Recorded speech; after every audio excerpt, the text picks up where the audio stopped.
온유한 자가 받을 복이란 제목으로 함께 은혜를 나눕니다. 우리는 복을 참 좋아합니다. 우리가 복을 좋아하기 때문에 매년 이렇게 인사합니다. 새해 복 많이 받으세요. 우리도 한 번 더 인사하기 원하는데요. 새해 복 많이 받으십시오. 인사하시기 바랍니다. 새해 복 많이 받으십시오. 우리가 복에 대해 거부감을 가질 이유가 전혀 없습니다. 왜냐하면 복을 최초에 선포하신 분이 하나님이시기 때문입니다. 창세기에 보면 하나님이 세상을 창조하시고 가장 먼저 복을 선언하셨습니다. 홍수 심판 후에도 노아와 그 아들을 축복하시고 아브라함을 부르시고도 축복하셨습니다. 무엇보다도 민수기 6장에서 하나님은 우리를 복주시기 원하신다라고 선언하고 있습니다. 민수기 6장 24절에 보니까 야훼는 내게 복을 주시고 너를 지키시기를 원하며 야훼는 그의 얼굴을 내게 비추사 은혜 베푸시기를 원하며 야훼는 그 얼굴을 내게로 향하여 드사 평강 주시기를 원한다라고 선언하고 있습니다. 하나님은 어떠한 분이시냐? 우리에게 복 주시기를 원하십니다. 예수님도 이 땅에 오셔서 첫 번째 하신 설교가 회개하라 천국이 가까이 왔느니라 하시고 그 다음에 곧바로 두 번째 하신 설교가 팔복입니다. 복에 대한 설교를 두 번째로 하셨는데 복에 대한 말씀이 성경에 굉장히 많이 나오고 증거됩니다. 복에 대한 부정적인 생각을 전혀 가지지 마시고 우리가 겸손히 하나님께 복을 구해야 할 줄로 믿습니다. 그러나 기억해야 할 것이 하나 있는데 첫째로 세상에 말하는 복과 하나님이 말씀하시는 복은 분명히 다릅니다. 세상에서는 오복을 말하고요, 예수님은 팔복을 말씀하십니다. 중국 고전 중에 하나인 서경편에 보면 오복이 나오는데 무엇이라고 말씀하는지 보니까 오래 살고 부유하게 살고 건강하게 살고 덕을 베풀고 살고 마지막으로 깨끗한 죽음을 맞이하는 것이 오복이라고 했습니다. 그런데 팔복은 그런 세상의 복과는 다릅니다. 세상에 말하는 복과는 전혀 다른 팔복의 특징 세 가지가 있는데 말씀드리겠습니다. 첫 번째 특징, 팔복은 천국으로 시작해서 천국으로 끝나는 복이 팔복입니다. 첫 번째 복과 마지막 복이 똑같이 천국으로 이야기되고 있습니다. 천국과 관련되어 있습니다. 팔복은 천국에서 시작해서 천국으로 끝나는 복입니다. 천국이 그들의 것임이요 천국이 그들의 것임이라 라고 말씀합니다. 우리 그리스도인들에게 약속된 최고의 복은 무엇입니까? 다름 아닌 천국이에요. 우리의 최고의 복은 하늘나라 천국인 줄로 믿습니다. 천국을 사모하시고 천국을 소유하게 되기를 바라겠습니다. 천국이 약속되어 있다라는 것이 얼마나 귀한지 모릅니다. 큰 복인지 모릅니다. 천국이 없다면 얼마나 허무한지 몰라요. 저희 아버님이 코로나 때 소천하셨는데 천국 소망이 없었다라고 하면 너무나도 억울한 일이에요. 너무나도 허무한 일입니다. 그런데 천국 소망이 있다는 것이 얼마나 위로가 되고 얼마나 감사했는지 모릅니다. 세상의 복과는 완전히 다른 것입니다. 오복은 다 이 세상의 복이지요. 오래 살고 부유하게 살고 건강하게 살다가 깨끗하게 죽는 것.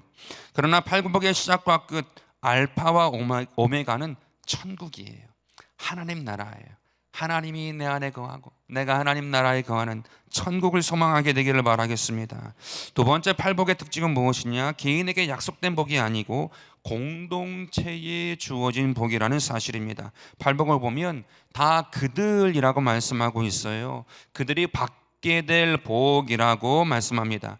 예수님이 지금 말씀하시는 복은 개인에게 주시는 복이 아니라 하나님 나라의 백성, 천국 백성에게 주시는 복이란 말입니다. 팔복은 공동체에 약속된 복입니다. 따라서 우리 교회가 올해 예수님이 말씀하신 이 복을 다 받아 누리게 되기를 바라겠습니다. 공동체에 주시는 복이기 때문에 한 사람도 예외가 되지 않는 거예요. 다 받아야 돼요. 하나님이 주시는 복을, 이 팔복을 다 받아 누리는 저와 여러분 되기를 축원합니다. 팔복의 세 번째 특징은 무엇이냐? 두 가지 시제가 나와요.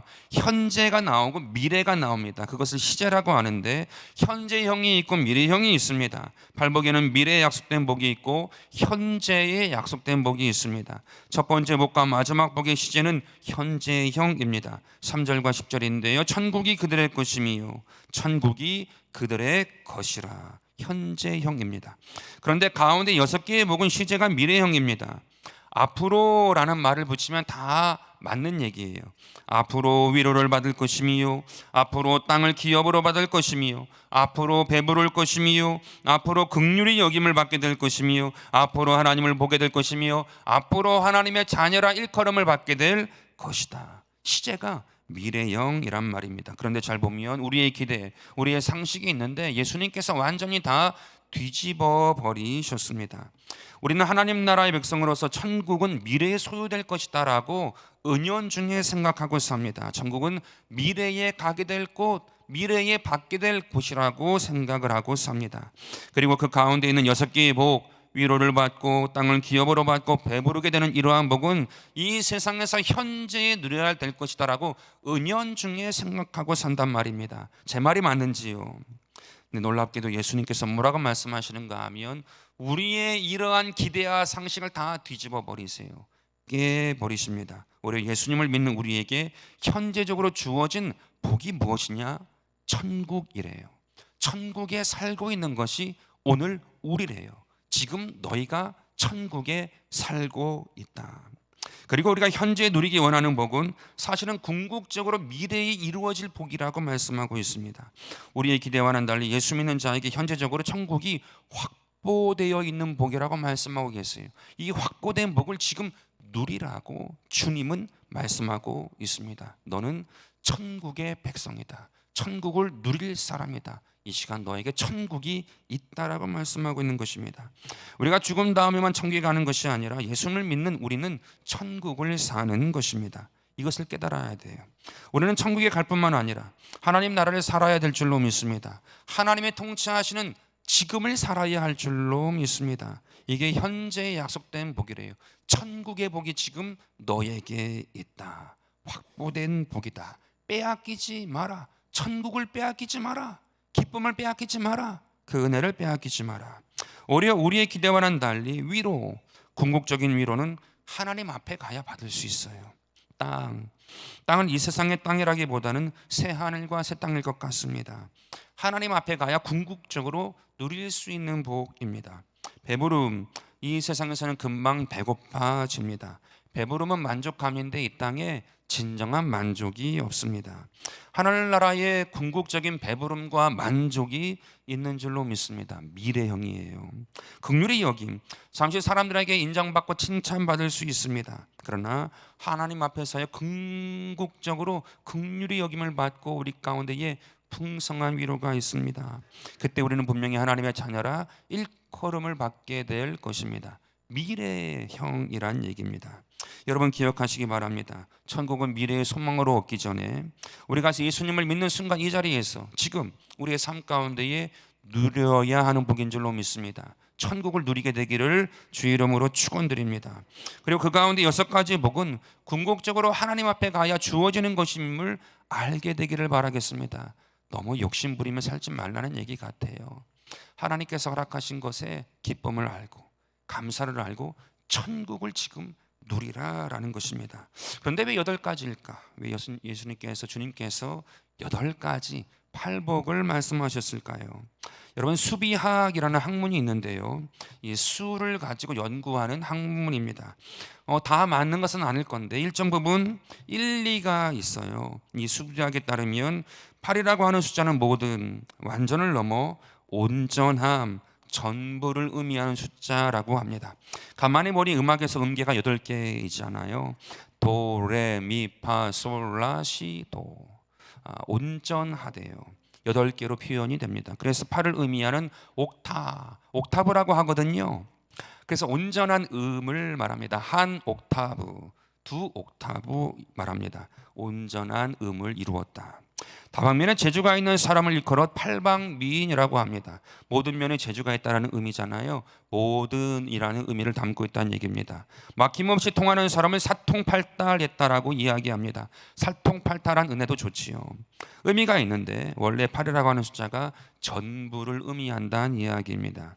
우리가 미 기준을 이야기할 때 8등신이라고 이야기하지 않습니까? 이 8이라는 숫자가 온전하다, 아름답다라는 말을 가지고 있대요. 그래서 8등신 미인이라고 하면 온전하다, 온전하게 아름답다라는 의미입니다. 중국 사람들이 팔자를 참 좋아하지요. 8의 숫자를 너무나도 좋아했는데 전 세계에 우리는 8을 좋아해라고 완전히 드러낸 적이 있습니다. 언제냐 하면 베이징 올림픽이었어요. 베이징 올림픽이 언제 시작했는 줄 아십니까? 개최했는 줄 아십니까? 2008년 8월 8일 8시 8분이었어요. 8888이었습니다. 그게 베이징 올림픽 개최 날이었습니다. 성경에도 8일이 상당히 의미가 있지요. 하나님께서 아기가 태어난 다음에 8일째 할례를 하라고 말씀하셨습니다. 7이 완전수인데 그거에 하나를 더해서 온전해진 시점에 내가 받겠다라는 의미예요. 할례라는 것이 내가 온전하게 너를 받겠다는 의미입니다. 더 놀라운 것이 있는데 히브리어와 헬라어에 알파벳 숫자를 부여합니다. 적혀 있는데 놀랍게도 예수님을 헬라어로 다 쓰면 예수수가 됩니다. 이 예수수에 알파벳 숫자를 부여하게 되면 숫자가 어떻게 나오는가 하면 888이 나옵니다. 예수님을 숫자로 바꾸게 되면 888이에요. 6이라는 숫자는 짐승의 수인데 6 하면 완전한 짐승을 의미합니다. 7자는 완전수인데 777이 들어가면 완전함이라는 의미를 갖습니다. 근데 이 완전함을 넘어서 온전함을 의미하는 게 8인데 예수님의 이름에게 숫자를 부여하니까 888이 나온다는 말입니다. 온전하신 분이라는 뜻이에요. 상당한 의미가 있지요. 더 놀라운 것은 8이라는 숫자를 옆으로 뉘면 무한이라는 의미지요. 무한대. 이게 우연이 아니라는 거예요. 8이라는 숫자는 무한하신 하나님, 영원하신 하나님을 의미하는 상징하는 숫자이고 그분이 주시는 복이 팔복이라는 이야기입니다. 새해를 맞아서 우리가 하나님께서 주시는 온전한 복, 영원한 복, 무한한 복을 받게 되기를 주의 이름으로 축원드립니다. 팔복이 좋은 거예요. 온전하대요, 영원하대요, 무한하대요. 이 복을 받는 저와 여러분 되기를 바랍니다. 이런 기본적인 이해를 가지고 본격적으로 오늘 본문 온유한 자가 받을 복에 대하여 함께 말씀을 나누도록 하겠습니다. 둘째로 온유한 자가 복이 있는데 그렇다면 도대체 온유한 자는 누구인가입니다. 한자로 온유는 따뜻할 온, 부드러울 유자를 씁니다. 그래서 우리가 온유한 자 하게 되면 부드러운 사람, 따뜻한 사람이라는 이미지가 있습니다. 그런데 사실 헬라어 본래 뜻은 조금 달라요. 신약 성경에서 온유는 딱 3번 쓰였습니다. 마태복음 11장 29절, 마태복음 21장 5절, 베드로전서 3장 4절에서 딱 3번 나오는데 이 단어를 찾아보면 어떠한 의미를 가지고 있는가 하면 길들여진 야생마예요. 들어본 적이 있으세요? 길들어진 야생마가 온유다. 그러니까 성경에 말하는 온유한 자는 부드러운 자를 의미한다기보다는 야생마예요. 야생마입니다. 야생마는 자기 마음대로 삽니다. 그런데 야생마가 조련사를 만나요. 조련사에 의해서 길들여집니다. 조련사에게 굴복하고 조련사의 말에 순종하게 됩니다. 고삐가 채워지게 되고요. 고삐를 붙잡고 이랏하면 가는 거고 워 하면 멈추는 것이 야생마, 길들여진 야생마입니다. 그러니까 제멋대로 날뛰지 않는 게 온유예요. 온유는 제멋대로 하지 않는 것이 온유라고 말씀합니다. 내가 성경에 말하는 온유한 자인가 아닌가는 금방 판별할 수 있습니다. 내 속에 야생마를 다스리고 있느냐. 야생마는 누구나 가슴속에 다 있어요. 한 마리씩 다 키우고 있단 말입니다. 근데 키우지 마시라는 얘기예요. 야생마를 키우기는 키우는 거네, 다스리는 거죠. 날뛰지 못하고 조련하라는 이야기입니다. 내 속에 야생마가 하나님의 말씀에 다스려지고 있느냐 아닌가를 통해서 판별할 수 있습니다. 내가 온유한 자인지 온유한 자가 아닌지. 부부관계에서 금방 알 수 있습니다. 화가 막 올라오는데 바로 화를 내게 된다고 하면 아직 온유하지 못한 것입니다. 이르지 못한 거예요. 화가 막 올라오는데 말씀이 생각납니다. 해가 지기 전까지 분을 품지 말라고 했지. 가서 먼저 미안하다는 말을 먼저 하는 것이 쑥스러우면 다른 것 하다가 그냥 은근슬쩍이라도 미안한 마음을 표할 수 있다라고 하면 온유하고 있는 것입니다. 온유한 것입니다. 말씀에 다스려지고요. 통제된 상태가 온유라는 것입니다. 운전할 때도 금방 확인할 수 있습니다. 누가 확 끼어들었어요. 확 뭐가 나가면 아직 아닌 거예요. 온유가 아직 이루어지지 아니한 것입니다. 내 안에 야생마가 잡혀야 한대요. 그것이 온유라고 말씀하고 있습니다. 젊은 적 모세는 온유한 사람이 아니었습니다. 통제하지 못하고 사람을 죽여버렸습니다. 그런데 민수기 12장에 보니까 갑자기 3절에서 하나님께서 이렇게 말씀하세요. 이 사람 모세는 온유함이 지면의 모든 사람보다 승하더라, 더하더라 라고 말씀하셨습니다. 그래서 온유함의 대명사가 모세가 되었는데 그 내용의 맥락이 무엇이냐 하면 모세가 결혼을 했습니다. 구스 여인과 함께. 다른 인종이에요. 피부가 검은 사람이었습니다. 그런데 그의 형과 누이가 비방을 한 것입니다. 결혼한 다음에 비방을 했어요. 결혼하기 전이라고 하면 그나마 참아줄 수 있는데 결혼한 다음에 비방을 합니다. 그런데 모세가 한마디도 대꾸하지 않아요. 그 비방하는 것에 화내지 않습니다. 그것에 함께 화내고 싸우지 아니합니다. 그 모습을 보셨던 하나님께서 모세에게 말씀하시는 것입니다. 네가 지면의 모든 사람보다 더 온유하다라고 말씀하셨어요. 이게 성경이 말하는 온유입니다. 원래 자기 감정을 주체하지 못했는데 다스려진 거죠. 통제된 거죠. 감정이 통제된 상태가 온유다라고 말씀하고 있습니다.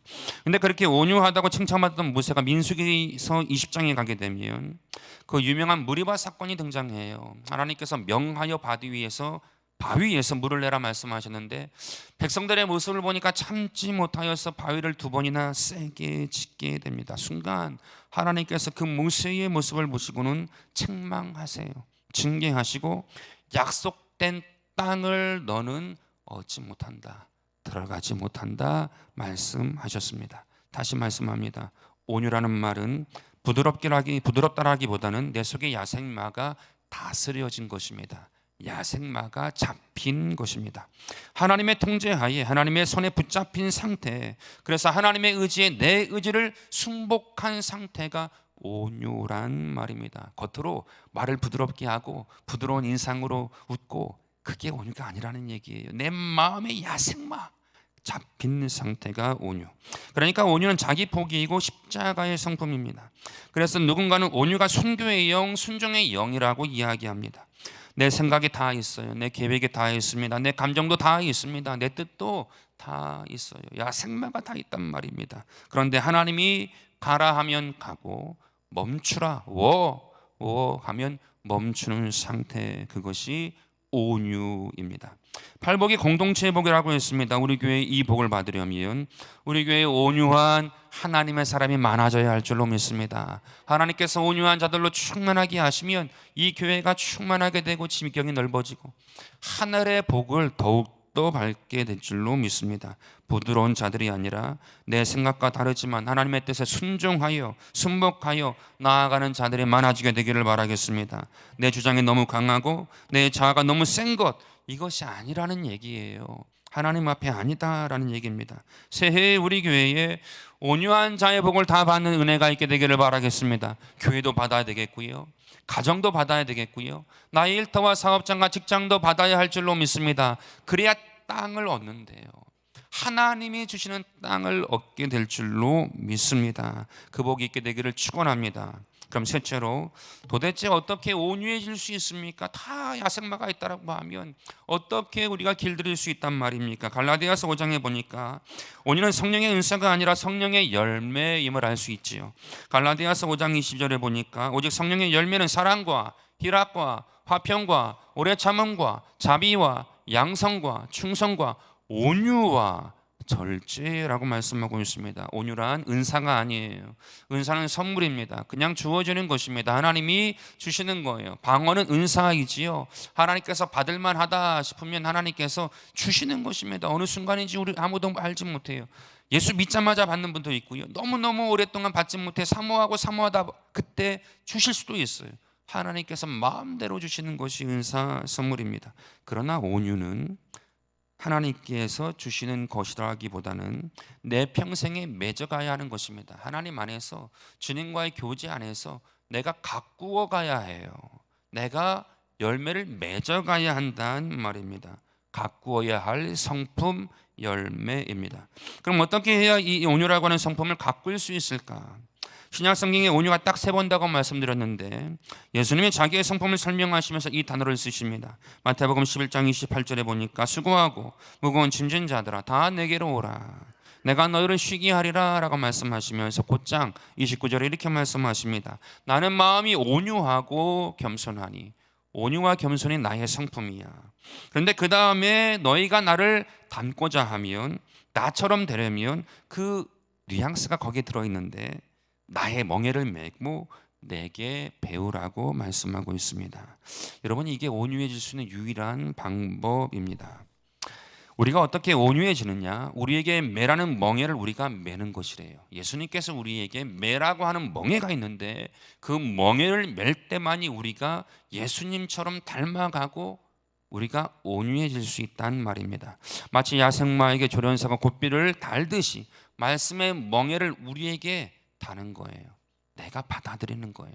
우리 각자에게 주님께서 말씀하시는 다시는 멍에가 있는데 받아들이는 것입니다. 그것이 예수님을 닮아가는 것이고 예수님의 성품 온유함이 내 삶 가운데에 이루어지는 것이라고, 유일한 방법이라고 말씀하고 계세요. 내 마음대로 살지 않고 말씀에 멍에가 있어서 이끄시는 대로 따라가고 주님 곁에서 배우는 것이 유일하게 온유하게 되는 방법이라고 말씀합니다.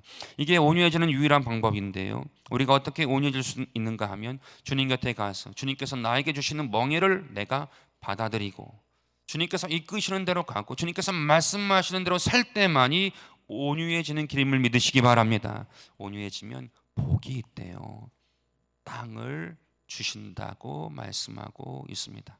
거치는 것이 없게 된다는 말입니다. 또 하나, 어떻게 온유해지느냐? 팔복은 서로 연결되어 있어요. 8가지의 복이 다 각계적으로 나누어져 있는 것이 아니라 하나가 이루어지면 두 번째가 이루어지고 두 번째가 이루어지면 세 번째가 이루어지도록 다 연결고리로 연결되어 있단 말입니다. 첫 번째 복이 심령이 가난한 자의 복이에요.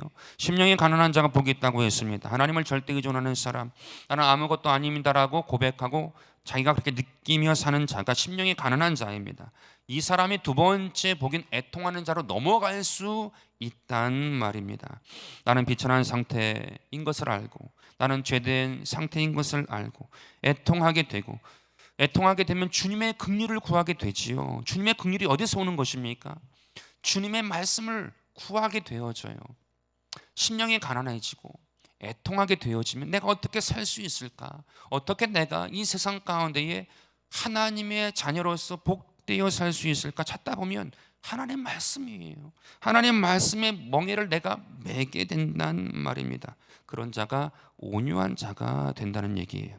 먼저 사람의 심령이 가난해져야 하고요, 애통할 줄 알게 되어야 그 다음 말씀의 멍에를 내가 부담스러워하지 아니하고, 세상의 멍에가 좋은 줄 알았는데 세상의 멍에가 좋은 것이 아니라 하나님의 멍에가 진짜였구나 깨닫고 내 목에 그 멍에를 받아들이면 온유하게 되는 줄로 믿습니다. 여러분, 온유해지는 비결을 말씀드렸는데요, 은사가 아니에요. 받는 게 아닙니다. 열매임으로 내가 맺어야 해요. 갖고 가야 합니다. 예수님의 멍에, 말씀의 멍에를 메고 내가 예수님께 배워야 온유하게 되는 줄로 믿습니다. 또한 심령이 가난해져서 애통해지고 그 애통해진 심령 가운데 하나님의 말씀의 멍에를 쳐버리지 아니하고 사모함으로 받아들일 때에 온유한 은혜가 내 삶 가운데에 맺혀지게 될 줄로 믿습니다. 그래서 온유함으로 말미암아 주시는 복을 저와 여러분 다 누리게 되기를 바라겠습니다. 교회 위에도 가정 위에도 하나님의 주시고자 약속하신 복이 있는데 우리가 자꾸 그 그릇을 엎잖아요. 축복의 그릇을 엎잖아요. 그릇을 엎지 않고 온유하여 담아내고 풍성해지고 하나님께 영광 돌리는 저와 여러분 되기를 바라겠습니다. 마지막으로 온유한 자는 땅을 기업으로 받는다고 말씀하세요. 땅을 받는 것 중요합니다. 도대체 그런데 성경에서 말하는 이 땅은 무엇일까 한번 우리가 알아볼 필요가 있는 것 같아요. 도대체 성경에 말하는 땅은 어떤 땅일까? 팔복 중에서 한국 사람들이 제일 좋아하는 복은 당연히 이 세 번째 복, 온유한 자가 받는 복이 땅을 기업으로 받는다는 복이지요. 다 좋아합니다. 저도 좋아합니다. 그런데 도대체 이 땅이 그 땅일까? 여러 해석이 있는데 4가지로 요약이 됩니다. 다 일리가 있습니다. 첫 번째, 여기서 말하는 땅이 진짜로 우리가 갖고 싶어하는 땅, 이 세상의 땅이라는 이야기인데요, 이것도 일리가 있어요. 왜냐하면 예수님이 이 팔복의 설교를 하실 때 시대적으로 이스라엘에 땅이 없었습니다. 땅을 빼앗겼습니다. 식민지였지요. 로마 제국의 땅을 빼앗겼습니다. 그런데 그 땅을 다시 찾으려고 했던 사람들이 이스라엘 땅 가운데 있었는데 열심당원이라고 합니다. 예수님께서 말씀하시는 것입니다. 로마가 힘으로 이스라엘 땅, 우리의 땅을 뺏었는데 힘으로 다시 그것을 찾으려고 하느냐, 차지하려고 하는 자들에게 주님께서 말씀하셨다는 거예요. 어떻게? 땅을 그렇게 차지할 수 있는 게 아니다. 온유한 자가 되어야, 하나님의 말씀에 굴복하는 자가 되어야 다시 찾을 수 있어 라고 말씀하셨다라는 얘기예요. 의미가 있지요. 상당히 일리가 있다라고 생각합니다. 정말 그렇지요. 힘을 가진 자가 땅을 차지할 것 같지만 영원히 로마가 땅을 차지하지 못했어요. 이런 의미, 이런 것이 너무나도 정확하게 우리가 알고 있는 사실입니다. 언약과 검선하신 예수님께서 땅을 차지하셨지요. 지금 전 세계 3분의 1이 예수님을 믿어요. 그것은 곧 주님이 로마 제국은 차지하지 못했지만 주님께서 땅을 차지했다라는 의미가 될 수 있습니다. 일리가 있다라고 생각합니다. 두 번째 해석이 있는데요. 땅을 얻게 되면 땅만 얻는 것이 아니라 땅 위에 사는 사람들이 있지요. 그들도 얻게 된다. 그러니까 내가 어떤 땅의 통치자라는 말은 사람들을 다스린다라는 의미입니다. 이러한 해석도 일리가 있지요. 그래서 땅을 얻는다는 것은 그 땅의 사람들을 얻는다라는 해석이 있어요. 사람들의 마음을 얻는다라는 해석도 가능하단 말입니다. 사람이 흙으로 지어졌잖아요. 그래서 사람도 땅이라는 말입니다. 이것도 일리가 있는 해석이 좋은 해석입니다. 사람의 마음을 얻고 사람을 얻는 그러한 축복이 우리에게 있어야 될 줄로 믿습니다. 축복이 있게 되기를 바라겠습니다. 좋은 해석이지요. 세 번째 해석이 있는데 땅은 단순히 사람만 사는 곳이 아니라 영향력이잖아요. 내 땅이라고 하면 내 영역이라는 의미가 됩니다. 따라서 땅을 다스린다고 하면 내가 여기서 영향력을 발휘한다, 내 영역이다라는 의미 됩니다. 이러한 해석도 일리가 있습니다. 하나님께서 온유한 자에게, 말씀에 굴복되어 사는 자에게 영향력을 주신다는 거예요. 선한 영향력이겠죠. 그 영역을 주신다는 이야기입니다. 여러분, 정말 필요한 복인 것 같아요. 오늘날 이 시대의 문화가 다, 이 영역이 다 사탄에게 넘어갔다고 하지 않습니까? 이 땅을, 이 문화의 영역을, 이 땅을 다시 찾아와야 할 줄로 믿습니다. 사업의 영역도 그런 것 같아요. 모든 영역에 다 그래요. 안 믿는 자들이 다 찾아오고 있어야 될까요? 우리 믿는 자들이 찾아와야 할 줄로 믿습니다. 너무 좋은 해석이지요. 영향력을 의미한다. 땅을 기업으로 주실 것이다. 너무나도 좋은 해석인 것 같습니다. 이러한 은혜가 우리 가운데 있게 되기를 바라겠습니다. 여러분, 네 번째 해석도 있는데 이 네 번째 해석은 무엇이냐? 여기서 말하는 땅이란 이 세상에서의 땅이나 사람이나 영향력이 아니라 요한계시록에서 말하는 새하늘과 새 땅이라는 해석입니다. 저는 개인적으로 이게 가장 성경적으로는 타당한 것 같아요. 사실 예수님이 약속하신 것은 영원한 것이잖아요. 영원한 것일 텐데 이 세상에서의 땅, 사람, 영향력은 영원하지 않잖아요. 다 사라지고 마는 것입니다. 저는 이 마지막 해석이 가장 타당해 보입니다. 그 근거는 사실 성경 자체에도 있는데 원문에 보게 되면 그냥 땅이 아니에요. 땅을 기업으로 줄 것이다. 그냥 땅이 아니고 그 땅 정관사라고 해서 그 땅을 기업으로 주신다고, 하나님이 그 땅을 주신다고 말씀하세요. 이게 정확한 번역입니다. 그래서 하나님의 말씀에 굴복하여 순종하는 자에게 영원한 하늘나라가 약속됐다라는 이야기입니다. 그런데 이 네 가지 해석 중에 무엇이 정확한지는 그 누구도 알지 못합니다. 주님만 알아요. 온유한 자에게 그러나 중요한 것은 땅을 주시겠다라고 약속하고 있습니다. 결국 하나님은 어떠한 분이신가 묵상해 보니까 하나님은 온유한 자에게 이 네 가지를 다 주시는 분인 줄로 믿습니다. 이 네 가지를 온유한 자에게 다 주세요. 우리에게 영향력도 주시고요, 영역도 주시고요, 사람도 주세요. 사람의 마음도 주십니다. 또 지경이 필요합니까? 사업장에 지경이 필요합니까? 장막에 지경이 필요합니까? 그것도 주님께서 허락하세요. 그리고 새 하늘과 새 땅, 영원한 것까지 우리에게 주시는 줄로 믿습니다. 천국의 소망을 가지고 사는 자가 되어서 뒤로 후퇴하지 않고 나아가게 하시는 분 또한 주님인 줄로 믿습니다. 온유한 자에게 그 땅을 주신대요. 이 네 가지를 다 주시는 줄로 믿습니다. 결국 하나님은 어떠한 분이시냐? 이 네 가지를 다 주시는 분이십니다. 여러분이 하나님 말씀에 굴복한 온유한 자가 되어 이 세상에서 필요한 땅을 취하게 되기를 주 이름으로 축복합니다. 장막 위에도, 사업장 위에도, 하나님께서 그 직장 가운데에도 하나님께서 은혜로 크게 복되게 하는 복이 있게 되기를 바라겠습니다.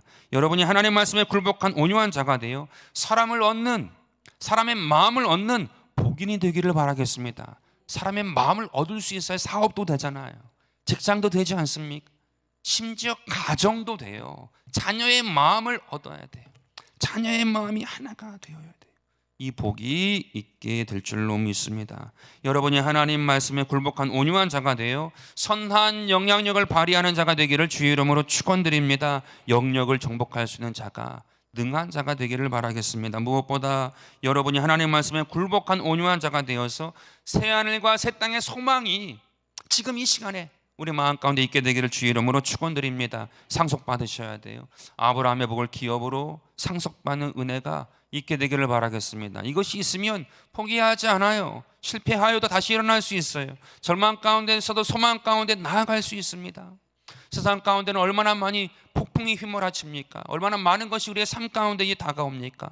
거기에서 내 생각만 가지고 산다라고 하면 다 무너질 수밖에 없는데, 하늘에 소망을 두고 있으니 태양이 떠오르고 태양의 빛이 나에게 비치는 그 자체만으로 하나님의 나를 보고 계시는구나, 하나님의 나를 주목하고 계시는구나, 하나님의 나의 인생을 헤아리고 계시는구나, 그 축복을 깨닫고 일어설 수 있는 힘이 있는 줄로 믿습니다. 온유한 자에게 이 복이 있는 줄로 믿습니다. 온유한 자는 성품이 부드러운 것도 있겠지만 근본적으로 내 속에 야생마가 다스려진 상태입니다. 하나님 말씀에 주님이 가라 하면 가고 멈추라 하면 멈추는 것이 온유입니다. 온유한 자가 되어서 땅을 기업으로 얻게 되길 바라겠습니다. 나의 의지가 아니라 온유한 상태, 이 은혜가 우리 교회 가운데, 우리 공동체 가운데에, 지구력 가운데에, 가정 가운데에, 일터 가운데, 사업장, 직장 가운데, 우리나라 가운데에 이루어지는 은혜가 있게 되기를 바라겠습니다. 날카로워 서로 싸우려고 핥히려고만 하는 그러한 것을 뛰어넘어 온전하고 온유한 자가 되는 대한민국, 우리가 함께 기도하게 되기를 바라겠습니다. 하나님께서 큰 은혜와 복으로 역사하실 줄 믿습니다. 이 복을 누리는 한 해가 되기를 주 예수 이름으로 축원드립니다.